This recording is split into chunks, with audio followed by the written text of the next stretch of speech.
Construct a circle of radius 2.5 centimeter which touches a circle of radius 1 centimeter. Circle of radius 2.5 centimeter also touch the line AB.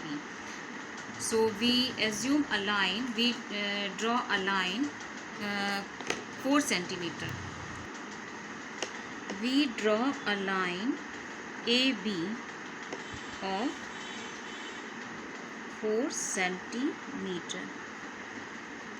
And at the point B draw an angle of 90 degree. बिंदु B से हमें 90 degree का angle बनाना है. तो बनाना आपको आता है अच्छे से. आप क्या करोगे, एक चाप लगाओगे किसी भी रेडियस का.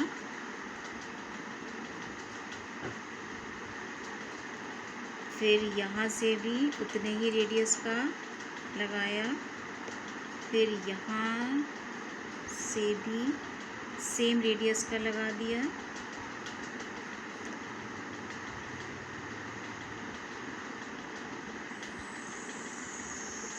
और इस पॉइंट को इससे ज्वाइन कर दिया. ओके. और एक लंबी सी लाइन ड्रॉ कर दी. अब एक्चुअली दिया क्या है, बड़ा ज़्यादा सर्कल है, उसकी रेडियस कितनी दी है 2.5 सेंटीमीटर. तो यहाँ से बिंदु बी से 2.5 सेंटीमीटर का एक आर्क लगा लोगी. ये मैंने 2.5 सेंटीमीटर का एक आर्क लगा लिया है. अब ए बी के समानांतर एक लाइन ड्रॉ करनी है. और ये जो पॉइंट हमें सी मिल रहा है, सी पॉइंट, ये जो सी पॉइंट है, यहाँ से एक पैरेलल लाइन खींचनी है. तो मैं क्या कर रही हूँ, मैं यहाँ से एक पैरेलल लाइन ड्रॉ कर रही हूँ. आपको मैंने पैरेलल लाइन ड्रॉ करना बताया है. हम वैसे तो सेट स्क्वायर का यूज़ करते हैं, लेकिन मेरे पास सेट स्क्वायर नहीं है इस समय. तो मैं एक प्रोटेक्टर और इसकी हेल्प से एक पैरेलल लाइन ड्रॉ कर रही हूँ. उस पर स्लाइडिंग करते हुए इस तरह से हमने एक लाइन ड्रॉ कर ली, एक पैरेलल लाइन ड्रॉ कर दी. ओके, ये हो गई इसकी पैरेलल लाइन.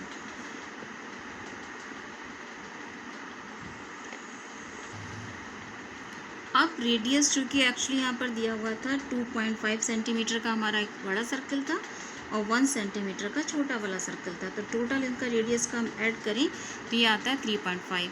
अब आप 3.5 का जो आर्क लगाना है, मुझे इस लाइन के बाहर कहीं भी ले लो, कहीं पर भी अपना इस रख लो ये कंपास, और 3.5 सेंटीमीटर का आर्क लगाना है. अब मैं 3.5 सेंटीमीटर का आर्क ले रही हूँ. ये हो गया हमारा 3.5. ये मैंने 3.5 का आर्क ले लिया. ओके. अब मैं यहाँ पर रख रही हूँ, कहीं पर भी रखो, बस ऐसे ध्यान रखना है कि ये जो है आर्क हमारा वो इस वाली लाइन को कट करेगा. आप पॉइंट पे यहाँ रख लो, यहाँ रख लो, कहीं रख लो, लेकिन हमें ऐसे ध्यान रखना है कि ये जो लाइन हमने पैरेलल लाइन, समानांतर लाइन ड्रॉ की है, इसको ये काटेगा. तो मैं यहाँ पर रखा मैंने और इस लाइन पे आर्क लगा दिया. ये पॉइंट इसको कट कर रहा है. और ये जो पॉइंट ध्यान देना, जहाँ से हमने ये रखा था, ये पॉइंट कट रहा है. और इस पॉइंट को भी हम एक नाम दे देंगे. इस वाले पॉइंट को भी मैंने एक नाम दे दिया. मान लीजिए ये हो गया हमारा ओ डैश. ठीक है. और ये पॉइंट हो गया हमारा ओ.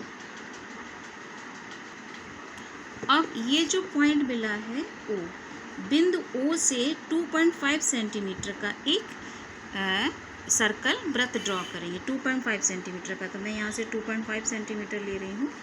ये 2.5 सेंटीमीटर हो गया. और बिंदु ओ को केंद्र मानकर एक मैंने सर्कल ड्रॉ कर लिया.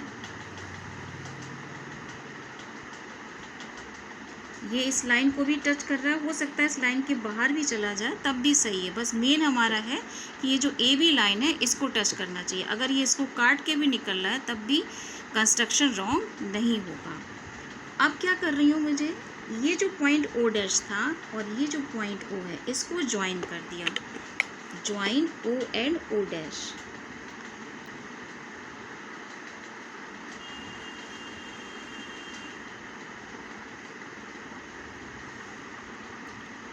अब बिंदु ये ज्वाइन कर लिया. अब जो बिंदु ओ है, इस बिंदु को केंद्र मानकर, और ये जो बाहर वाला ये जो पॉइंट है, देखो इस सर्कल को, ये वाली लाइन ओ डैश इस वृत्त को बिंदु डी पर काट रही है. मैंने यहाँ पे पॉइंट इसको डी दे दिया. ठीक है, ये डी. तो अब जो ओ डी है, O dash D, sorry O D नहीं, ओ डैश डी जो है, वो इस वृत्त की त्रिज्या हो जाएगी। ओ डैश डी के बराबर मैं एक सर्कल बना रही हूँ।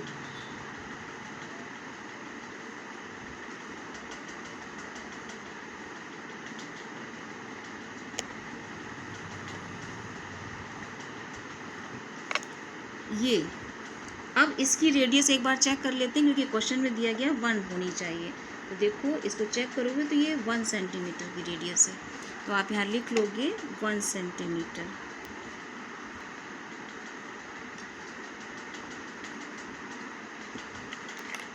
आपको लिखना होगा ये है 1 सेंटीमीटर, ये मैंने दिख रहा होगा आई थिंक, और ये 2.5 सेंटीमीटर का है। सबसे पहले एक बार रिकैप देख लेते हैं बहुत जल्दी से। क्या किया था हमने, AB सेंटीमीटर एक लाइन ड्रॉ की थी 4 सेंटीमीटर की, बिंदु B से 90 अंश का कोण बनाया था, किसकी मदद से, कंपास और रूलर की मदद से। फिर उसके बाद बिंदु B से रेडियस थी 2.5 सेंटीमीटर का हमने बिंदु B से एक चाप लगाया था। ये पॉइंट C पे काटता है, ये पॉइंट था हमारा C, इसको C देते हैं, ये है पॉइंट हमारा C। बिंदु C से AB के समानांतर एक लाइन ड्रॉ की थी, लाइन ड्रॉ करने के बाद लाइन खींच ली, फिर जो दोनों वृत्त दिए हैं उनका रेडियस ऐड कर दिया तो ऐड करने पर मिला हमको 3.5। तो इस लाइन के बाहर कहीं पर भी हमने इस कंपास परकाल को रखा और इस तरह से घुमाया कि ये लाइन को कहीं ना कहीं काटेगा। तो 3.5 का लिया और इस लाइन को इसने बिंदु O पर काटा। इसके बाद ये जो काट रहा है, ये जो पॉइंट हो गया O, और जहाँ से हमने ये प्रकार का पॉइंट ये रखा था ना, ये पॉइंट हो गया O डैश। ठीक, फिर बिंदु O से 2.5 सेंटीमीटर का एक वृत्त बना लिया। वृत्त बनाने के बाद में बिंदु O से इस O डैश को मिला दिया। फिर यहाँ मिला दिया तो ये वाली लाइन जो है O डैश इस वृत्त को, बड़े वाले वृत्त को बिंदु D पर काट रही है। बस O डैश D त्रिज्या लेकर बिंदु O से एक वृत्त बना दिया। अब ये बड़ा वृत्त छोटे वाले वृत्त को भी स्पर्श कर रहा है और दी गई लाइन को भी स्पर्श कर रहा है। यही अभीष्ट रचना हुई।